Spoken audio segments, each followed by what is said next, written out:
Hurmatli azizlar, otalar, xohlaymanki bir payomni sizlarga sharik qilsam, jamiamizda nihoyat va nihoyat qattiq dardlardan bo'lgandi shu ro'z. Ushudiki banoma serozada bir xayrot, banoma o'nda bir xayrot va banoma qirg'ida bir xayrot va ilini sindirmasak bo'lmaydi degan bir xayrotning namoyishi xatmi-hoyi beasosli bizlar qilamiz. Agar bir joyga kartkaga debsa bir mutoji bo'linglar sizlar, g'aribni, bechora va faqir va miskinni qat'an xabari yo'qdi. Ko'chani avvalidan to oxirgacha mutoji bo'lsangiz, hamma laksiz qiymatbaho mo'tarlar qo'yilgan. Ishkariga ham borganingizdan sonra qaraqo'li kulalari ki bor qiymatbaho, boshlariga, shonalariga ham qiymatbaho to'ni ifay, ayni shaklga kola va tamom kasoyki xulosa xayrot, sadaqot beradi mardumga.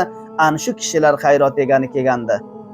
Ey azizlar, bir xohar payom qo'yganki, vaqtiki meni yerim dunyodan ketdi, qablaziki mendan so'rasa, qablaziki sag'irlariga mutoji bo'lsa, inog'alari o'z oldidan saxiylik qilib, xotamtoylik qilib, valo millat nima deydi, masraf qilmasak bo'lmaydi, muncha xotin ro'zona keladi, bularga xarj qilmasak bo'lmaydi, misli to'yday qilib xarj masraf qilgan.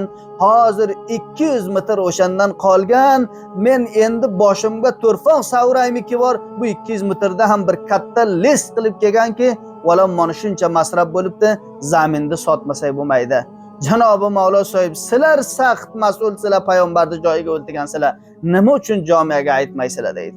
Mana shu narsa bizlarni jamiamizni tika qilib boryapti.